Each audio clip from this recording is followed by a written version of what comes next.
नमस्कार दोस्तों, आपका अपना YouTube channel sir Kumar classes पे स्वागत है।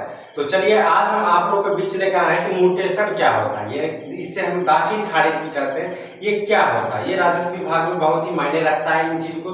सबसे बड़ा चीज ये होता है जो लोग नए जमीन लेना चाहते हैं, ये जो लोग नया जमीन लिए हैं तो उनको ये वीडियो बहुत ही जरूरी है देखना। इन वीडियो में बहुत सारा उनको नॉलेज मिलेगा और जानकारी होगा कि किस प्रकार से काम करता है। जब आप न्यू जमीन खरीदते हैं, न्यू प्रॉपर्टी खरीदते हैं तो उसमें क्या होता है कि आपको जो है एक दाखिल खारिज का प्रोसेस कराना होता है। तो ये प्रोसेस क्या है आज हम वो समझाएंगे। ये दाखिल खारिज का जो प्रोसेस है ये रजिस्ट्री के बाद होता है। जब आप अपना अनुमंडल से रजिस्ट्री करवा लेते हैं उसके बाद आपको दाखिल खारिज कराना अनिवार्य होता है। जब तक आप दाखिल खारिज नहीं करवाते हैं, आपका दाखिल खारिज नहीं सफल होता है, तब तक आपका जो है वो जमीन आपका नहीं रहेगा। वो जमीन जिस बंदे से आपने खरीदे हैं उसी बंदा का जमीन आ जाएगा जब तक आप दाखिल खारिज नहीं करेगा। इसका अर्थ ये होता है दाखिल खारिज दो शब्दों से मिलकर बनता है, दाखिल और खारिज। ये दाखिल खारिज का मतलब होता है कि जो व्यक्ति का दखल में पहले जो जमीन था वो जमीन अब मेरे दखल में हो गया है, तो उन व्यक्ति को जमीन में जितना जमीन हम खरीदे हैं उन व्यक्ति से उनका दखल कब्जा हटाकर मेरा नाम से वो दखल कब्जा किया जाए। तो चलिए हम इसी बात को उदाहरण के साथ समझेंगे ताकि आप अच्छी तरह से समझ सकेंगे और आपको अच्छा रहेगा समझकर। तो चलिए वीडियो पर लास्ट तक बने रहिएगा। सबसे पहले क्या करता है कि कोई भी व्यक्ति को, इससे पहले वाले वीडियो में हमने आपको बताया है कि रजिस्टर 1 और रजिस्टर 2 के बारे में। रजिस्टर 1 में हमने आपको बतलाया है कि खतियान क्या होता है। उसी में रजिस्टर 2 के बारे में हमने बतलाया है कि जमाबंदी पंजी संख्या क्या होता है, जमाबंदी पंजी संख्या में किसका नाम होता है, कैसे वो काम करता है, उन सब चीजों के बारे में बतलाएं। तो आज हम इस वीडियो में बतलाएंगे कि दाखिल खारिज क्या होता है।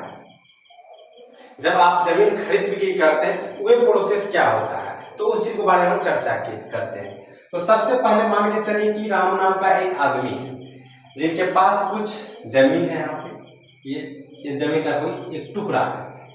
इस टुकड़ा जो है इनके नाम पे, तो ये जो है सरकार के अनुसार पंजी 2 पे चढ़ा हुआ रहता है।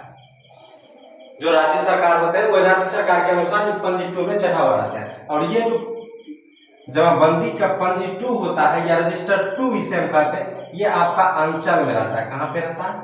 आपका अंचल में उपस्थित रहता है। जहां पर भी आपका अंचल होगा तहां पे ये उपस्थित रहेगा। आप जाइएगा तो वहां से मिल जाएगा।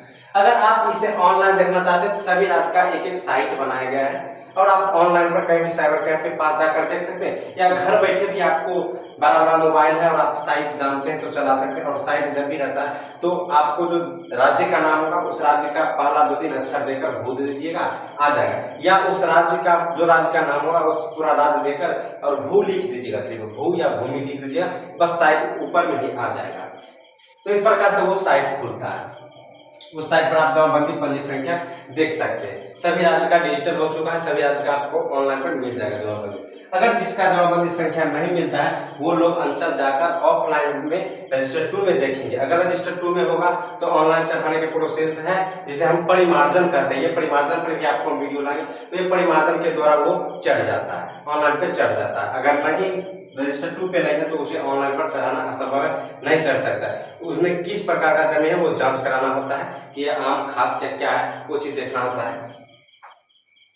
तो मान के चलिए कि ये राम नाम का व्यक्ति है जिसका पंजी 2 में नाम है, रजिस्टर 2 में नाम है। और इन नाम के बंदे जो है क्या करता है कि ये जमीन को जो ये प्रॉपर्टी है ये बेचता है श्याम के हाथ, यानी कि श्याम के दे देता है। ये जितना भी रुपया मिलता है ये इसका मर्जी होता है। और सरकारी इसमें कुछ कानून होता है, सरकारी नियम होता है कि जमीन कितने रुपए में बिकता है, सरकारी भाव होता है इस जमीन का। उस अनुसार से आप बेचकर, और आपको क्या करना होता है स्टाम्प पेपर जिसे हम केवाला कहते हैं, वो केवाला पर जाकर आपको जो है अनुमंडल से लिखाना होता है। अनुमंडल आपको जहां पर होगा वहां पर आप जाइएगा तो यहाँ पे लिखेगा, जो कि स्टाम्प पेपर यहाँ पे लगता है 1000-2000 इस प्रकार से स्टाम्प पेपर लगता है। 5-6 पेपर का होता है और इसमें जो है आपका पूरा नाम, क्रेता विक्रेता, उसके बाद खाता खेसरा बार रकबा और चौहद्दी दिया जाता है। सब कुछ देने के बाद नीचे में भी दिया जाता है जिस प्रकार से जमीन बेचे हैं वो सब हर एक चीज लिखा जाता है उस पूरे के बारे में लिखकर। और लिखाने के बाद हमें ये म्यूटेशन या दाखिल खारिज कराना होता है। जैसे ही जमीन हम लिखाते हैं, जब हमको ये केवाला दाखिल खारिज का जो केवाला है वो अंचल और अनुमंडल से हमारे पास आ जाता है, तब हमें इसे क्या करना होता है कि दाखिल खारिज कराने के प्रोसेस में जाना होता है। तो ये दाखिल खारिज का जो प्रोसेस है ये अंचल द्वारा होता है। तो अंचल द्वारा जब पहले जमाने में ऑफलाइन होता था, अब के समय में सभी जगह लगभग ऑनलाइन का सुविधा हो चुका है। ऑनलाइन पर जाने के बाद हमें क्या करना होता है कि ऑनलाइन जिनके पास बड़ा लैपटॉप मोबाइल है तो क्या करते हैं, सभी केवाले को स्कैन कर लेते हैं। स्कैन किया जाता है, फोटो कर नहीं लगाया जाता है। अगर फोटो कर लगेगा तो अच्छी तरह से फोटो वहाँ पे नहीं निकल पाता है अंचल में। तो क्या करेगा कि स्कैन करने के बाद सभी को एक पीडीएफ बनाया जाता है। पीडीएफ बनाने के बाद ऑनलाइन जो है वो अप्लाई किया जाता है म्यूटेशन में। अप्लाई करने के बाद क्या होता है कि लगभग 1 से 1.5 महीना का टाइम लेता है और ये म्यूटेशन हो जाता है। अगर नहीं होता है तो रिजेक्ट है, पेंडिंग है, वो भी स्टेटस आपको ऑनलाइन पर दिखा दिया जाता है।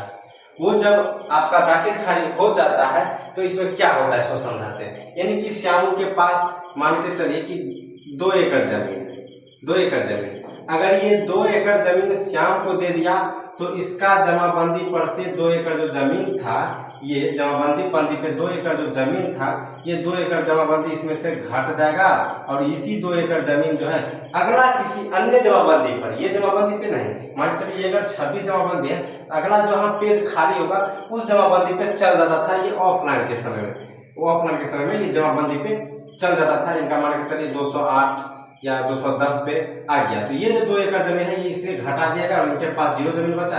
कल ये देखने के लिए जाएंगे राम के मेरे नाम पे कितना जमीन है, तो इसमें पता चलेगा कि ये जो 2 एकड़ बेच चुके हैं, मात्र इससे 0 जमीन बचा है, यानी कि 0 इसका पास जमीन नहीं है। और ये का जो जमीन है वो जो व्यक्ति लिए हैं उनका यहाँ पे पंजी 2 पर ही केस नंबर 1 होता है। इसमें जब आप अप्लाई करेगा ऑनलाइन भी ऑफलाइन में भी केस नंबर हुआ करता था, तो केस नंबर और किस साल में वो दाखिल खारिज हुआ वो साल दिया जाता है। जैसे मान के चलिए 12 केस नंबर है, इस प्रकार से 2022-23 इस प्रकार से साल दिया जाता है। इस प्रकार से ये ऑब्लिक देकर तो यहाँ पे सबको दिया हुआ रहता है और किनके नाम पे वो किया वो दिया रहता है। ये यहाँ पे इस जमाबंदी पे आ जाएगा ये श्याम के नाम पर। जब तक श्याम के नाम पर जमाबंदी पंजी पे जमाबंदी नहीं आएगा तब तक श्याम का लगान रसीद नहीं कटेगा, और जब तक लगान रसीद इनको नहीं कट रहा है तब तक समझ इनका जमीन नहीं है, ये जमीन राम का ही होगा।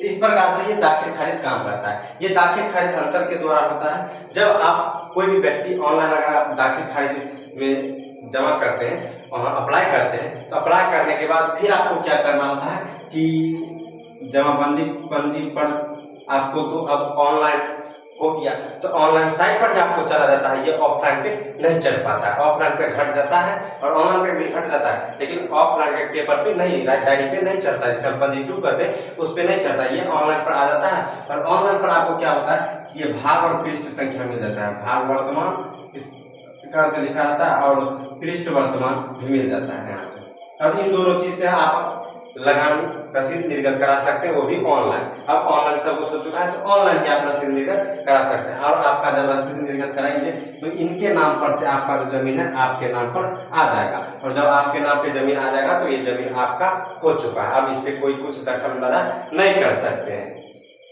तो इस प्रकार से ये दाखिल खारिज काम करता है। जब आप दाखिल खारिज ऑनलाइन में म्यूटेशन में दे देते हैं तो देने के बाद आप क्या करिएगा, जब म्यूटेशन में लगा देते हैं यानी कि ऑनलाइन कर देते हैं, करने के बाद आपके पास एक रिसीविंग आता है। उस रिसीविंग में आपको केस नंबर और साल लिखा हुआ रहता है, और उसके बाद जो व्यक्ति आवेदक होते हैं उनको ऊपर में नाम हो, जिस व्यक्ति के नाम पे जमीन है उनको नीचे में नाम लिखा आता है यहाँ पे। और इस प्रकार से उसमें खाता के साथ सबको रिसीविंग में लिखा जाता है, चौहद्दी भी लिखा जाता है। तो लिखाने के बाद क्या होता है कि आपको सभी केवाला का जेरॉक्स कर और इन रिसिप्ट का जो निकलता है अप्लाई के बाद उनको लेकर और आपको अंचल में जाना होता है। अंचल में जाने के बाद कर्मचारी हो या सीआई हो या सीओ, इन तीनों में से किसी एक से आपको मिलना होता है, या तीनों से ही मिल सकते हैं। किससे मिलेगा और मिलने के बाद ये चीज आप बताइएगा तो आपको जल्द से जल्द ये काम कर देगा, लेकिन 1 महीना से कम में कम नहीं होता, ये नियम है। लगभग 1 महीना का टाइम लग जाता है। बहुत लोग पूछते हैं कि कितने दिन में होते हैं, तो इसमें कम से कम 1 महीना लगता है। ये चीज होता है। आपको अप्लाई हो जाएगा तुरंत, तो अप्लाई होने के बाद से आपको कम से कम लगेगा तो 1 महीना लगेगा, और उससे भी कम लगेगा 25 दिन लगेगा। 25 दिन से कम कुछ भी करेगा, कितना भी कुछ कर लीजिएगा, 25 दिन से कम लगभग नहीं होगा। ये नियम है। अब उसके बाद ये 1 से 1.5 महीना 3 महीना तक भी ले जा सकता है। और आपको क्या होता है कि बार बार साइट पर जाकर ये केस नंबर को स्टेटस चेक करना होता है, ये रिजेक्ट हो गया। अगर किसी कारणवश ये जमीन में कुछ प्रॉब्लम है, किसी प्रकार की शिकायत है, तो ये आपका दाखिल खारिज नहीं होगा। तो इसलिए आपको स्टेटस चेक करना है। अगर कोई प्रॉब्लम आया, नहीं हो रहा, इसमें तो कोई त्रुटि है, तो आप फौरन जाकर वहाँ जाइएगा और अंचल में जाकर वहाँ वो त्रुटि का हटा दीजिएगा। आपको जाना ही पड़ेगा, तब तो आपको वहाँ से जांच किया जाएगा और जांच कराने के बाद आपको जांच में अगर सफल निकले, सच्चाई निकले तो आपका होगा। अगर आपका सब वो गलत चीज है, जो चीज जांच में लगा वो चीज गलत है, तो आपका ये जमीन नहीं हो पाएगा। इस प्रकार से ये दाखिल खारिज काम करता है। और जब तक दाखिल खारिज नहीं होगा तब तक आपका जमीन नहीं होगा। ये बात ध्यान रखिएगा। ऐसा नहीं कीजिएगा कि जमीन अगर आप लिखवा लेते हैं तो आप ऐसा नहीं होता कि आपका हो जाएगा, ऐसा नहीं होता है। जब तक आप दाखिल खारिज नहीं करवाएगा, म्यूटेशन नहीं करवाएगा, म्यूटेशन करके जब आपका आपके नाम पे नहीं आएगा तब तक आपका नहीं होता है। तो इस वीडियो में इतना ही हम डाल देते हैं। थोड़ा आप समझ चुके होंगे। अगर आप कुछ समझने में त्रुटि है, नहीं समझ पाए, तो हमें कमेंट करिएगा, हम उस चीज को समझाने का प्रयास करेंगे। अगला वीडियो देखने के लिए चैनल को सब्सक्राइब कर लीजिए और वीडियो को लाइक कर दीजिएगा, अगर वीडियो आपको अच्छा लगा होगा तब। फिर मिलते हैं अगले वीडियो में।